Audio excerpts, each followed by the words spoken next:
Hello, everyone, and welcome to a brand new episode of the Jams and Tea podcast where we spin the jams and spill the tea. And each week we come at you with two brand new reviews for two brand new records. And this week we are going to be talking about the newest album from the Red Clay Strays. We're going to be talking about their newest album, Grateful, as well as the latest album from indie rock legends Modest Mouse, their new album, The Eraser and the Maze. So let's talk about Red Clay Strays here for a second. Jen, you put this in front of me, and naturally, like, I didn't even have to listen to this to see why, just because the cover of this emanates Jen energy.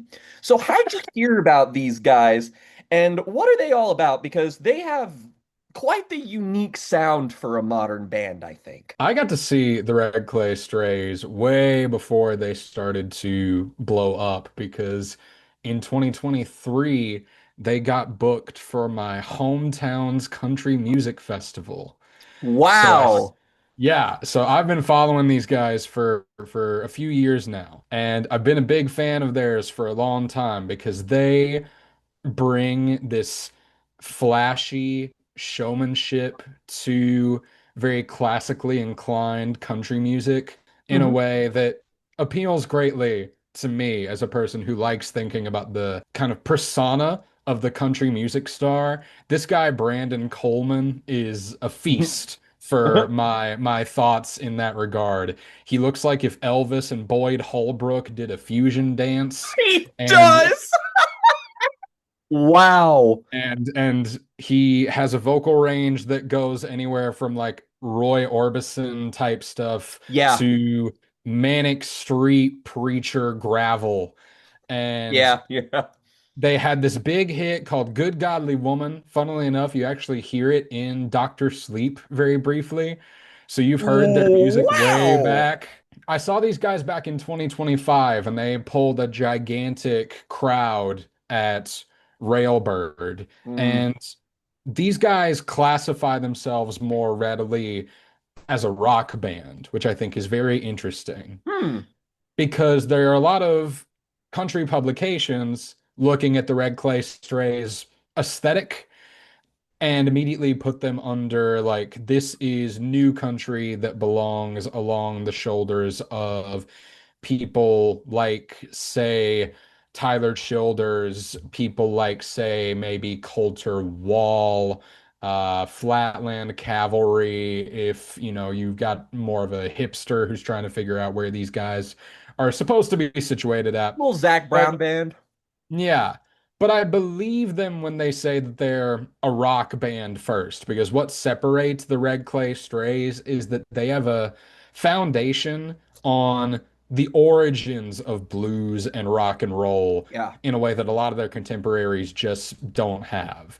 There is a lot more on this record that is more in keeping with the deep South blues and rock and roll music of people like Chuck Berry, Big Mama Thornton, Bessie Smith, people that laid the groundwork for what blues, rock music, and country music would eventually sound like. But these guys feel like the product of an artistic process that's attempted to dig deeper into the roots of country music and arrived in that deep South scene and that early blues style. So what you get on this album is in a very Killers type of way, an album made by a bunch of God-fearing boys who also want to write fun rock and roll blues fusion songs. Yeah. And I've been thinking about that connection, especially the Killers connection, I because I've like that. seen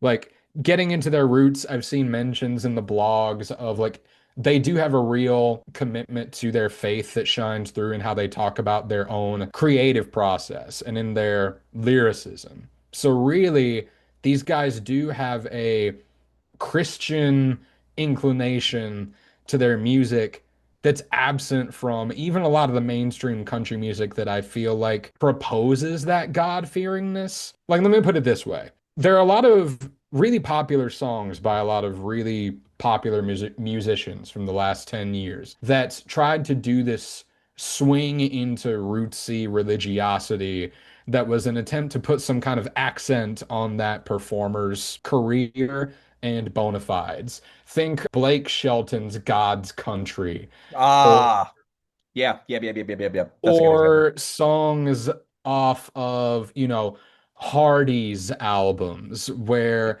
Yep. they have a Southern Christianity to them in a very aesthetic sense that can often be difficult to talk about, at least for us, because we like grew up in that environment and we see how easily it can teeter into try that in a small town, to put it bluntly. I mean, it's so easy for modern country music to take a kind of pathway that other artists and other songs and other sounds have already taken, and then you just accidentally swerve completely into tribalism, and it's like, what are we even doing here anymore? And the thing that makes the Red Clay Strays interesting is that I feel first and foremost their commitment to gospel music 100%. to be foundational to what they think that their musical project is, which is that there's something unique about gospel music and about blues music and all that, that like the country music stardom has kind of gotten away from, where you can write and perform a song and be owning and attempting to embody what is clearly an alternate perspective. Yes. Yeah. Because we talked about this when we talked about At Folsom Prison a few years ago, where, the act of writing a song about a perspective and performing it says something about you as an artist. You're not necessarily speaking to the first person lived experience that you bring to the environment that you're entering as a performer. It's as a performer engaging in an act of preservation of a cultural signifier by embodying that for a moment. But what I think is interesting about the Red Clay Strays is that they write songs as if they're from the perspective of other characters. Yeah.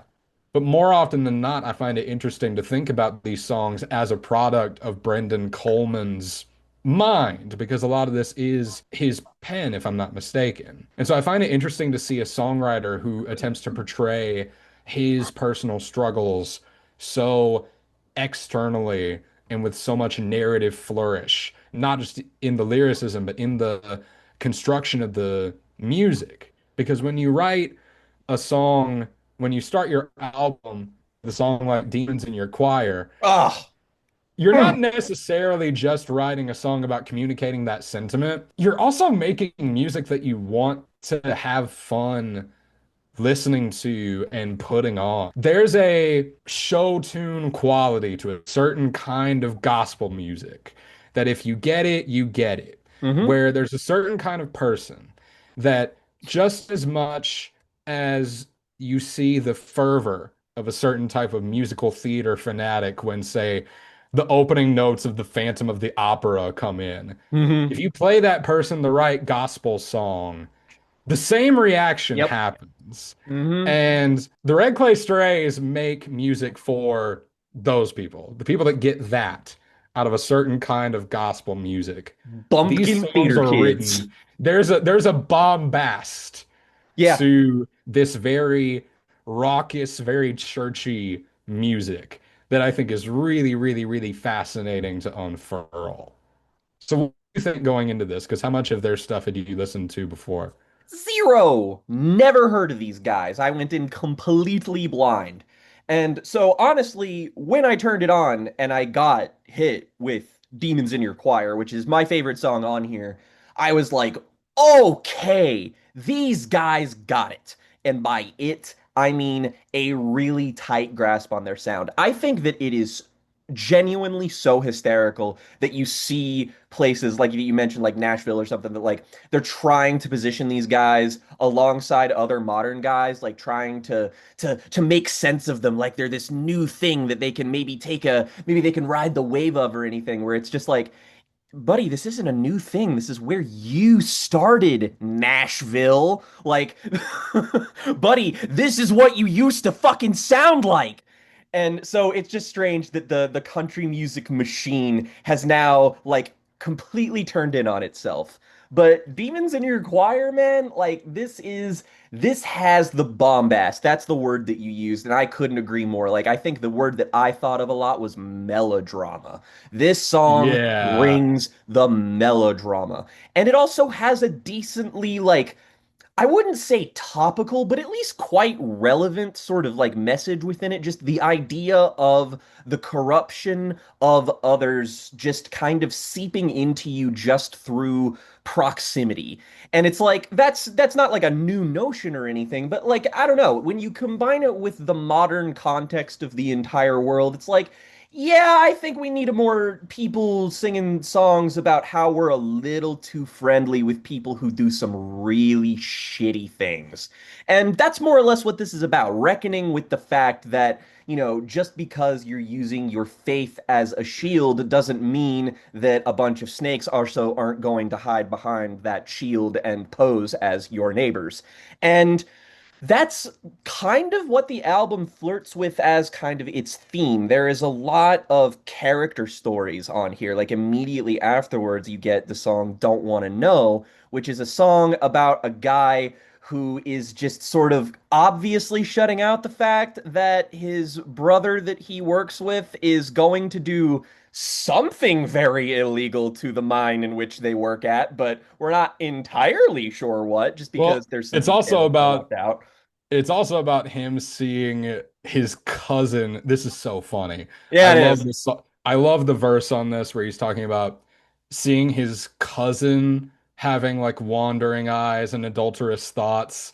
And it's this perfect like little comedic three hit because he's like, I don't like seeing that.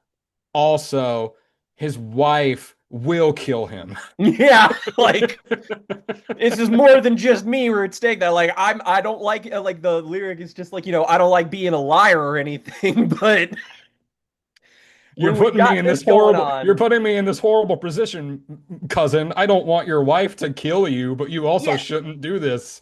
so obviously we're hearkening back to an era of, country music storytelling songs that you wouldn't find out of place on a Willie Nelson or a Waylon Jennings or, that kind of thing.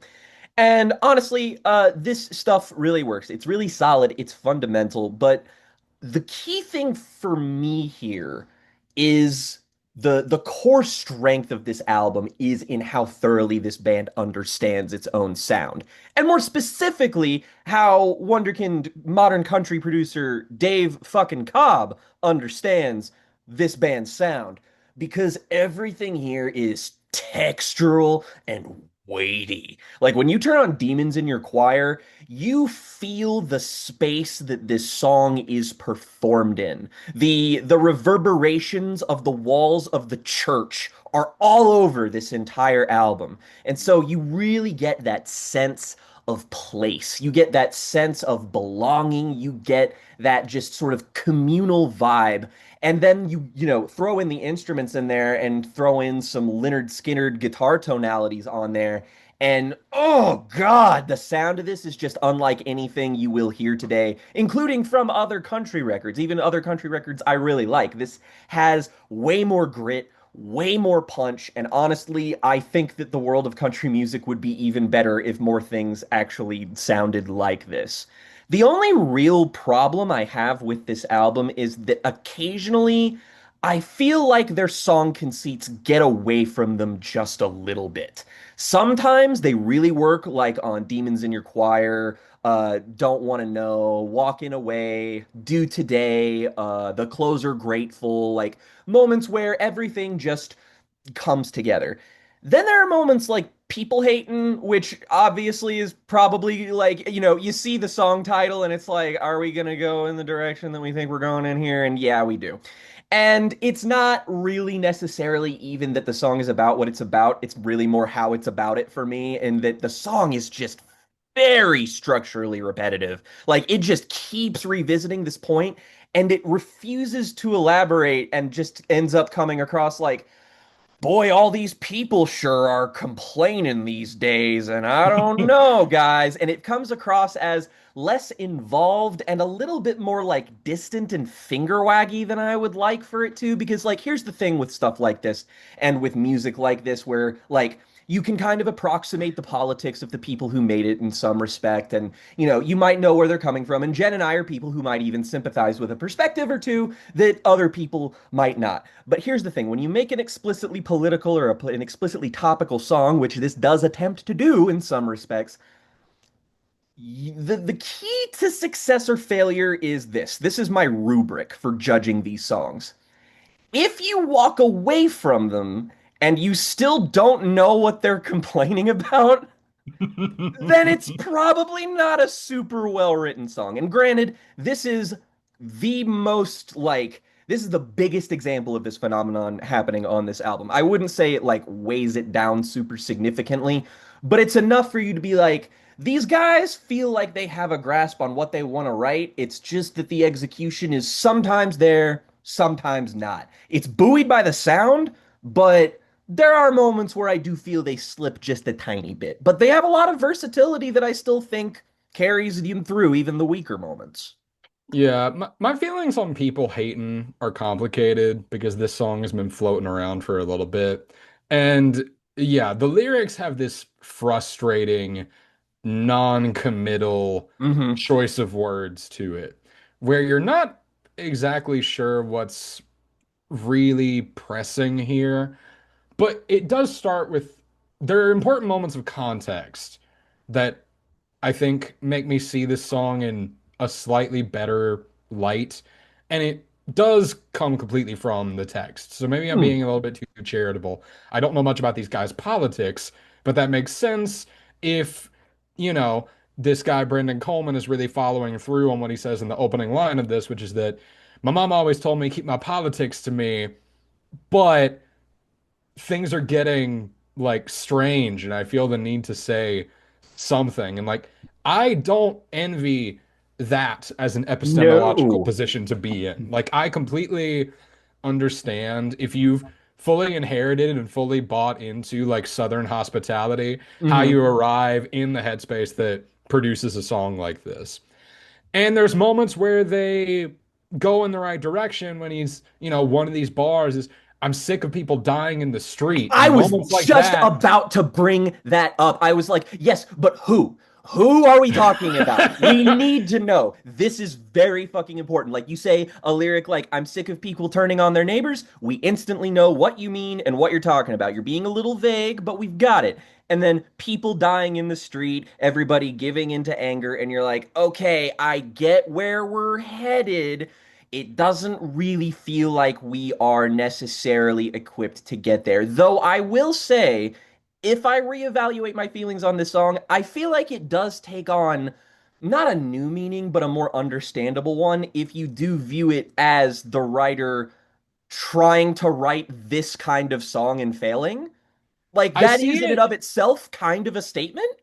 I see it more as a testament to desensitization than any particular political notion that they may have.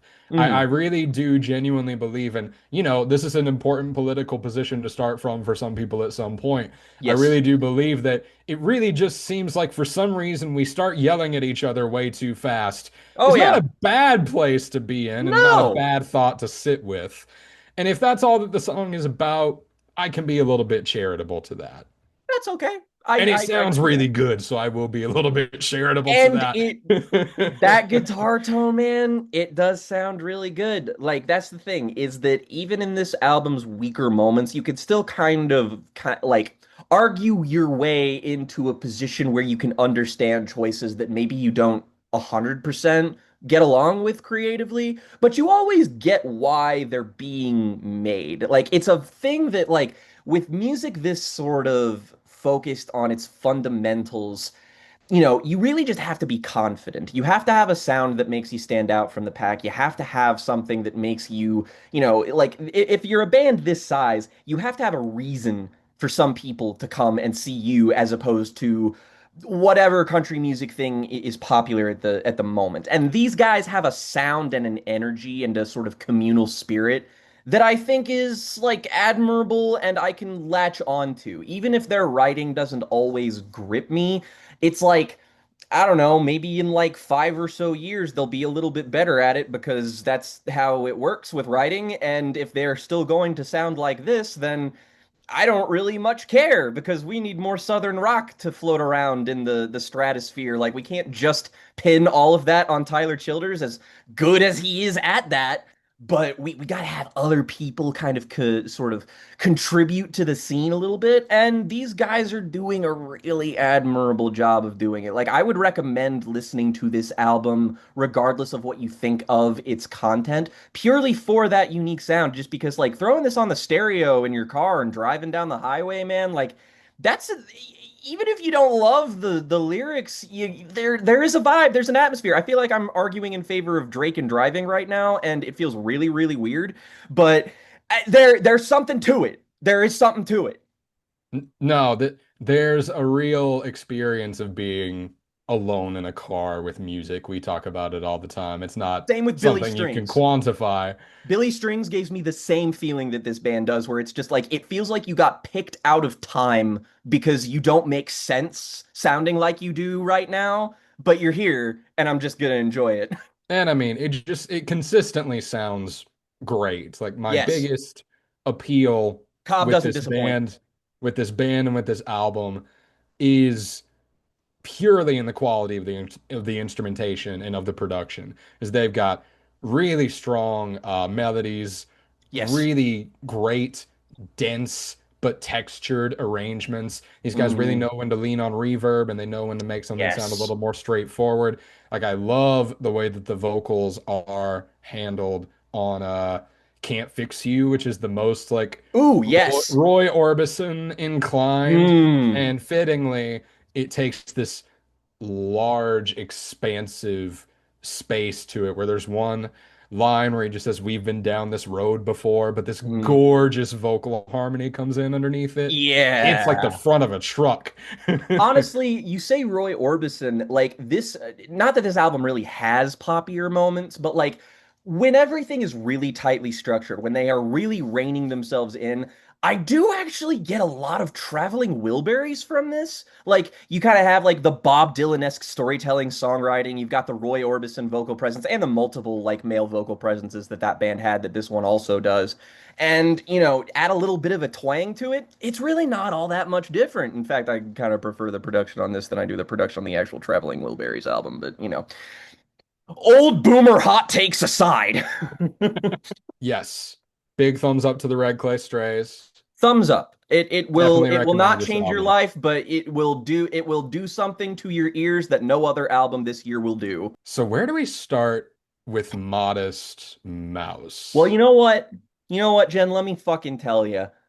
I had absolutely zero intention of covering this album. Zero whatsoever. And some people might be kind of shocked to hear me say something like that, given how positive this channel has been about Modest Mouse. From the beginning, we have a very popular video of Riley talking about their 10 favorite Modest Mouse songs, which is a great video. We did a record club on their classic album, probably their most famous record, The Lonesome Crowded West. Still a phenomenal album that I love, and ever since then, I started my love affair with this band. And yeah, I mean, it's no shock, no secret that I'm a big Modest Mouse guy these days, but I really found myself connecting with some of their older music, particularly their 2000 album, The Moon in Antarctica, like a canonical record to me. Isaac Brock and Modest Mouse are such a strange band to contextualize because they don't even technically fit in the scene that brought them up. They were a band that came up in the same scene as like indie rockers like Built to Spill, like a post-Pavement indie rock band coming in after that and sort of adding kind of a more modern sensibility to it. But I describe Modest Mouse as like, what if Built to Spill was fronted by Tom Waits? Because Isaac Brock's presence as a frontman is unmistakable. His vocal performances, his boisterous attitude, the way he kind of oscillates between sort of like really low energy performances and these really raucous like "Ah!"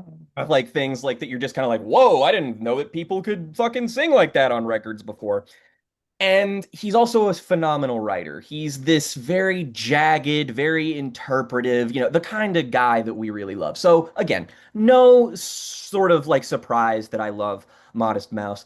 But the thing is that after 2007, this band gets a little weird. They have their string of classics from This Is a Long Drive with Nothing for Someone with Nothing to Think About, all the way to their kind of more mainstream success, Good News for People Who Love Bad News, and 2007's We Were Dead Before the Ship Even Sank, which is not a beloved album, but still probably the last Modest Mouse album that people generally agreed like was good and that they liked. But I also think simultaneously showcases how far their star had fallen because, when you get Johnny Marr from the Smiths to join your band as the guitarist, and that's somehow like not a notable thing that everyone is not constantly talking about all the time, it means that people just aren't really interested in you anymore because that's something that I think about regularly. I'm like, the fucking guitarist of the Smiths joined Modest Mouse, and we as a society have just completely failed to reckon with this. And 8 years pass, strangers to ourselves, boring. It's everything a Modest Mouse album shouldn't be. It's boring. There's nothing really animating about it. It's just disappointing, not even because it's bad, but because of a kind of lack of reaction. And then after that, we get 2021's The Golden Casket, which we were going to review on this show, but Riley just no. I think Riley vetoed that out of the gate after listening to it because he was just like, this is the worst album they've ever put out by a mile, and listening to it depresses the shit out of me. And I'm like, you know what? I don't need to do that to myself. So you're right. I'm good. Golden Casket, very disliked record. No, literally, Fallout meme, nobody liked that. Absolutely nobody. And so at this point, we're like, are Modest Mouse just going to become a touring act? Because well, kind of feels like it, and they've got enough classics under their belt that they can survive on that kind of stuff. So, like whatever. That's fine. And then we get 2026's An Eraser and a Maze. And I am here before you all telling you that on a year where I liked a J. Cole album, where I liked said J. Cole album more than an Earl Sweatshirt double album, I am here to tell you the most surprising piece of news. In that not only is the new Modest Mouse album good, the new Modest Mouse album is capital G pretty fucking great. I was genuinely so shocked to listen to this and be like, okay, that's a good one. When is this train gonna go off the rails? And I just kind of kept waiting for it to happen. And against all fucking odds, I ended up slightly preferring the second half of this album to even its very sturdy first half. And I don't really know, like, this is being received better than the last couple of albums. And, Modest Mouse aren't really a band that people talk about anymore. So there's nobody being like, Modest Mouse is back, guys. But I've definitely sensed the tenor of a lot of longtime fans being like, yeah, no, this is good stuff. And at the end of the day, I think what we have here is this as good, as lively, as youthful, or as innovative as early Modest Mouse? No, nothing is, nothing really can be.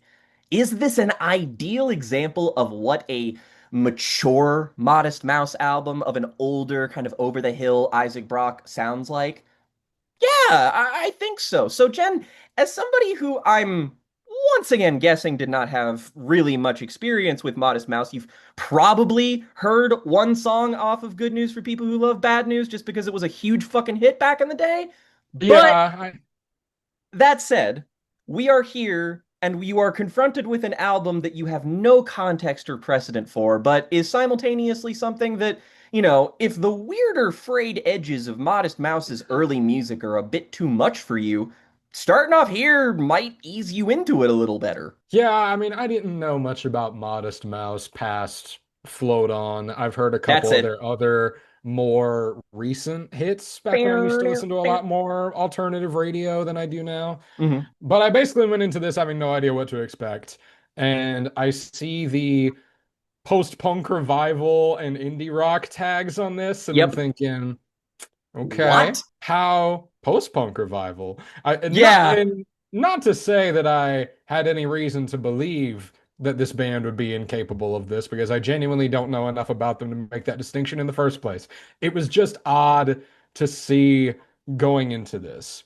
But what I ended up really liking about this album and what ended up really resonating with me is the frankly washed up hipster point of view that defines Yes. so much of this lyricism. Yes. That's really interesting to follow in the turns of phrase and in the Hmm. focal points that this album goes on, and in the way that this album attempts to be something a little bit more esoteric, not maybe not necessarily as directly addressing the new age and perspective of the band, and more so occasionally doing that while also leaning into a psychedelic jam intonality on songs like Yes. Life's a Dream, which really Yeah. hones in on that psychedelia in a way that where I got there, I thought that was going to be the album's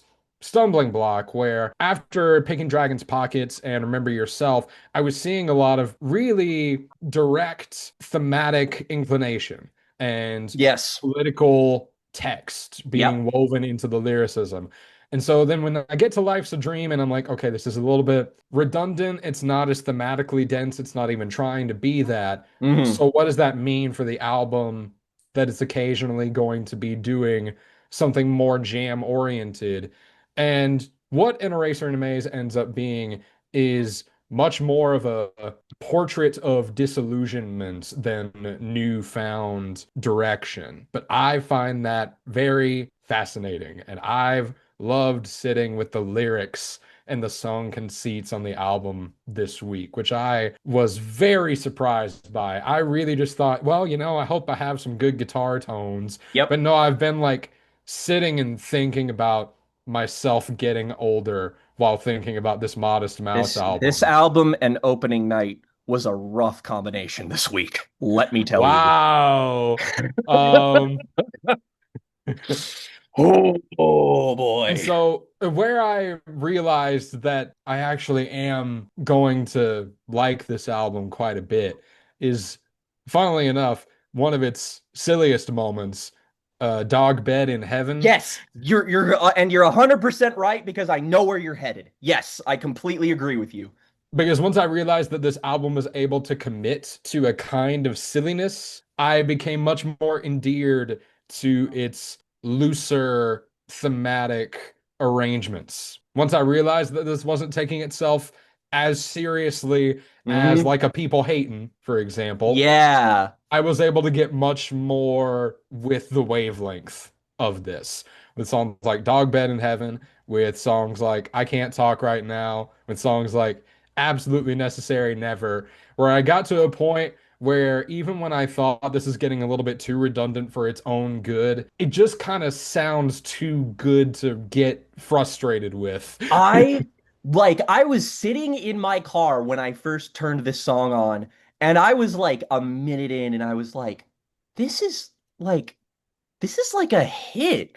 Like I could hear this playing on the same radio stations that songs from Good News for People Who Love Bad News played on. Like this has the exact same appeal. And in fact, I would argue that this is them making a Smiths slash New Order style new wave song. And it's Yeah, I was about fucking to say. amazing. I was about to say the new wave influence on Absolutely Necessary Never is what really carries Yeah. it for me. And this album's new wave flirtations are really fun. Yeah, I have so many compliments I can throw at this thing, and it's funny just because I still don't think it touches any of the other kind of classic Modest Mouse albums, but it is also good for a reason those albums aren't, in that it showcases Isaac's perspective. Like as a fan, how this works for me is that it actually, the part of it that speaks to Jen speaks to me as well. It's just that I also have the added context of those first however many Modest Mouse albums, which are all albums about reckoning with kind of the insignificance of your own youth, sort of like realizing how little power that you have, and just sort of recognizing these giant, just so overwhelming power structures that you don't even know where to find yourself within, that you just don't even know where anything begins or ends. And Isaac Brock will frequently talk about the people who find themselves caught up in those power structures, or who govern those power structures, or who participate in those power structures. And at this point, we kind of see that he's not really in a state of arrested development, but his distance from all of these things has made him this kind of permanent, sagely outsider who's offering a lot of advice on this album, even though he is self-consciously kind of playing the fool. He is a court jester here for everyone's amusement, and he doesn't have any, like, there's no misconceptions about what he is or what he's doing on here. And, you have these songs like, for example, Pickin' Dragon's Pockets, which, I mean, this is a classic Modest Mouse song in every, like, for construction, like, in all but how raucous the actual sound is. It's just the idea of this kind of vagabond traveler going throughout this fantasy land and picking dragons' pockets, which, again, you don't need to be a genius to get to understand what he's getting at here, but it's really just more the errant troubadourism that Isaac Brock writes with. And his metaphors Yes. are always gnarled and contradictory, and even kind of like, on the face of it, some of them just don't make sense. And you really have to kind of burrow into them. And that's why I love him as a writer, is that he always makes his stuff engaging and thorny. And I feel like this is engaging and thorny because you have these moments like Dog Bed in Heaven, which I think is, again, classic Modest Mouse song. This is something that I feel like would be right at home on either The Moon in Antarctica or The Lonesome Crowded West. But this song is technically, it's two parts. It's Dog Bed in Heaven slash Give It a Skeleton. And Dog Bed in Heaven has this kind of sillier kind of tone to it. It's like, it is kind of cartoony. And you ultimately, if you pay attention, you're like, oh, this is a song from the perspective of a dog. But it's a dog like musing about life and mortality and sensation and stuff like that. It's just put in a way that is very amusing to you in the moment. And then it's like the dog is sort of just like enjoying their existence and is very much content with their very low stakes life. And then the dog dies, where you have Give It a Skeleton. And Give It a Skeleton is a depiction of the afterlife that is very intentionally not at all different from the world we currently live in. Like, they see this sort of description here, and the only thing that changes for the dog is it is given a skeleton. It is given a body to run with the other dogs that are also given the same thing to embody what they truly want. And in this juxtaposition, Isaac Brock is positing that none of us really know what we ever really want, and that we could spend our entire lives thinking that we are content, and death would have been the only way that we would discover how we actually really wanted to be alive. And it's a silly song about a dog!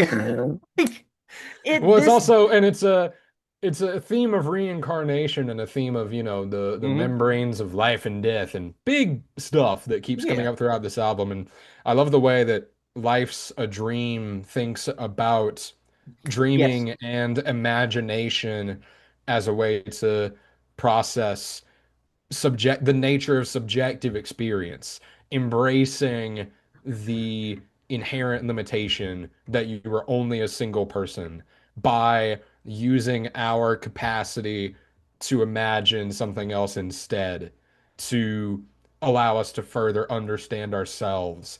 It's very definitionally empathetic. I like, to me, the song specifically Life's a Dream, like, this was the moment at which I was like, okay, I am 1000% on board with this album's sound. Like, this is first and foremost, to me, this is a psychedelic rock album. More than anything they've ever made, more than anything they've ever tried. There's just as much ornamental detail, but the ornamental detail on earlier Modest Mouse albums is because, they're a scrappy rock band and they're young and they sound jagged and they don't tune their guitars right. So it sounds a little loose and a little weird and a little like upbeat and even kind of danceable in some weird moments.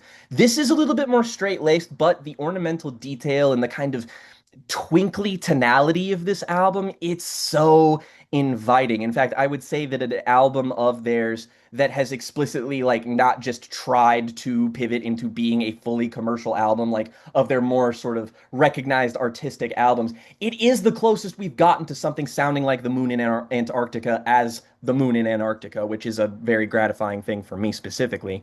But when I did get on board with the sound with Life's a Dream, the lyrics on first listen, I was like, this is kind of anodyne, but like, whatever. It's a psych rock song, and this is just kind of how they are sometimes. But like, no, there is something that it is getting at, it positing like, imagination, dreams, reality as kind of being all sides of the same coin to the point where they become interchangeable in the lyrics. And so there comes a point where you're just kind of like, oh, the song's about how all these things are just as important as each other because dreams inform reality, reality informs creativity, creativity informs dreams. It's all circular. Everything is just as real as you make it.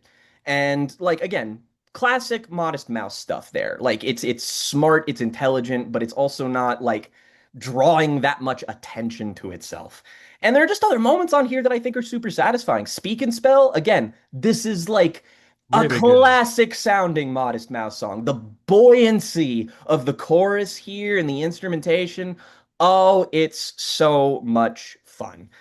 If I'm honest, this album only really has like one problem, and that its final third just isn't quite as good as the rest of it, just because it tends to scatter its less substantial moments in this kind of leg, like Stoner Party and Song About Nothing. Like Song About Nothing is fun while it's on, but it's also like this is filler. Like this is enjoyable filler, but this is filler, and Yeah. that is also very Modest Mouse in a lot of ways, but yeah, and Stoner Party, whatever, sure, okay. Look How Far is also just kind of a okay, that's fine. Thankfully, what I think keeps this album on the great playing field is that it still ends with a terrific song with Impossible Sundays. And I like not only am I just happy to report that this Modest Mouse album is good, I am ecstatic at how good it is. It is not an album of the year candidate by any means, but as a longtime fan of this band, there is few more satisfying feelings than when a band that you have all but written off completely prove that they still have the juice or just come back. And honestly, I feel like a lot of bands are doing that. You could kind of compare the arc of Modest Mouse creatively in the long term to the arc of Animal Collective, another band that was written about highly at the same period of time in kind of a similar scene that was very raucous and noisy, and it was all about young people and doing experimental drugs and talking about how life was unfair and weird and everything was psychedelic. And then Pitchfork got a hold of it and was like, hey, this shit rules. And then it became culture for like the next decade. But they had a period where they kind of dropped off and people were like, whatever. And now the 2020s are just like their decade. They're just like, yeah, we're here, we're back, we're having fun. And with them slated to release another album next year, I can't believe I'm saying this. I am excited to listen to another new Modest Mouse album next year. That's crazy. I'm very Couldn't happy. couldn't agree more. I agree on all fronts, and I'm so excited as I am gonna try by the next time we do if we do the next album, I will like go back and go through the whole discography because I want to learn more about this You gotta band after have listening to the this album. And that, that's how you know for me that I'm really intrigued is that when an album wants me to go back into the backlog. Isaac Brock is a writer that I can really see you getting involved in. Like, hell, this is a band one day that I would really like. I wouldn't be like, even though we have covered them in the past and we are covering them now technically, I would not say no to doing a discography breakdown on a band like Modest Mouse just because I never have a shortage of things to say about anything that they make. But you gotta experience that 1-2 double punch of Lonesome Crowded West and Moon in Antarctica. That's like it really doesn't get much better than that, honestly. But hey, if you need an in with this band, this is about as good as you can expect. And don't get me wrong, Modest Mouse are a weird band. Like I compared them to bands like Built to Spill, which are already a little bit, like they're a little left of the dial for 90s indie rock and what have you. But like, or Pavement is another band that they could kind of be compared alongside. But Modest Mouse, in terms of how like eccentric and strange and fun they are, they're really closer to like Primus. They're really closer to like, Les Claypool and shit. Like again, it's the Tom Waits comparison, which I mean, guilty.